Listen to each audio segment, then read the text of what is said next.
ისრაელის თავდაცვის ძალებმა 16 ივლისს სირიის დედაქალაქ დამასკოში ქვეყნის თავდაცვის სამინისტროს შტაბ-ბინაზე მიიტანეს საჰაერო იერიში. სირიის მთავრობის ინფორმაციით დაიღუპა სირიის 3 მოქალაქე, 34 კი დაშავდა. მას შემდეგ, რაც 2024 წლის დეკემბერში ისლამისტი მეამბოხე ჯგუფების მეთაურობით სირიის დიდი ხნის მმართველი დესპოტი ბაშარ ალ-ასადი ჩამოაგდეს, ახალი მთავრობა ქვეყნის ტერიტორიაზე კონტროლის განმტკიცებას ცდილობს. სირიის სამხრეთში ეთნიკური დრუზებით დასახლებული რეგიონი ერთ-ერთია, რომელზე კონტროლის აღდგენაც სირიის ახალ პრეზიდენტს აჰმედ ალ-შარაას სურს. ქვეყნის მთავრობამ რეგიონში სამთავრობო ძალების გაგზავნის საბაბად გამოიყენა დრუზებსა და ბედუინებს შორის დაპირისპირება, რომლის მოსაგვარებლადაც სირიის სამხედრო ძალები ჩარიეს. თუმცა რეგიონის უდიდესი ქალაქის ელ-სუაიდის აღებას ისრაელის მთავრობა ეწინააღმდეგება. საპასუხოდ ისრაელმა ქვეყნის ტერიტორიაზე, მათ შორის დედაქალაქ დამასკოსა და სუაიდაში, სირიის შეიარაღებულ ნაწილებზე დრონებითა და რაკეტებით მიიტანა იერიში. ისრაელის თავდაცვის მინისტრმა ისრაელ კაცმა სოციალურ პლატფორმა X-ზე განცხადებაც გაავრცელა.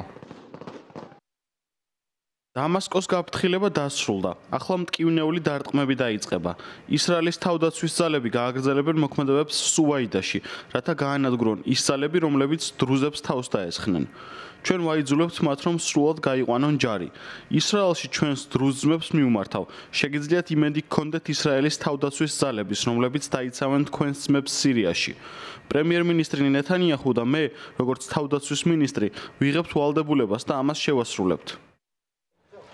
მოგვიანებით გავრცელდა კადრები, რომლებშიც ჩანს თუ როგორ მიდიან ისრაელში მცხოვრები დრუზები ჩრდილოეთ საზღვრიდან სირიაში, რათა სირიის სამთავრობო ძალების წინააღმდეგ ბრძოლაში ჩაერთონ. აქამდე სირიის მთავრობამ ყველა ეთნიკურ რელიგიურ ჯგუფს განიარაღებისა და მათ შეიარაღებული დაჯგუფებების ერთიანი სირიის არმიის ქვეშ გაერთიანებისკენ მოუწოდა. მსგავსი მოთხოვნა სირიის ახალმა პრეზიდენტმა აჰმედ ალ-შარაამ წაუყენა ქვეყნის სამხრეთში მცხოვრებ დრუზებსაც, თუმცა ისრაელი ამის წინააღმდეგი იყო და სირიის მთავრობისგან ამ რეგიონის დემილიტარიზაციას, ასევე არმიის გაყვანას მოითხოვდა. ახლო აღმოსავლეთში მიმდინარე მოვლენებს ამერიკის შეერთებული შტატების სახელმწიფო მდივანი მარკო რუბიო გამოეხმაურა და მხარეებს ცეცხლის შეწყვეტისკენ მოუწოდა.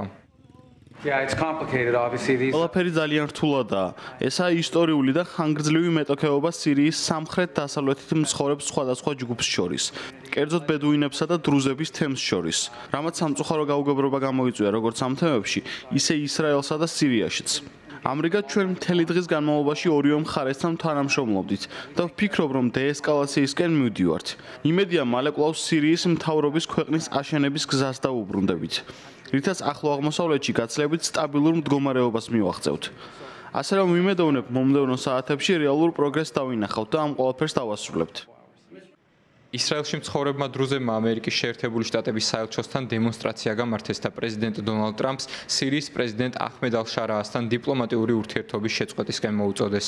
მოგვიანებით კი ადგილობრივი მედიის ინფორმაციით გავრცელდა ცნობები იმის შესახებ, რომ სირიის არმიის ნაწილებმა დატოვეს ქალაქი სუაიდა და დრუზებით დასახლებული რეგიონი, რითაც მათ შეწყვიტეს რეგიონში დაწყებული სამხედრო ოპერაცია.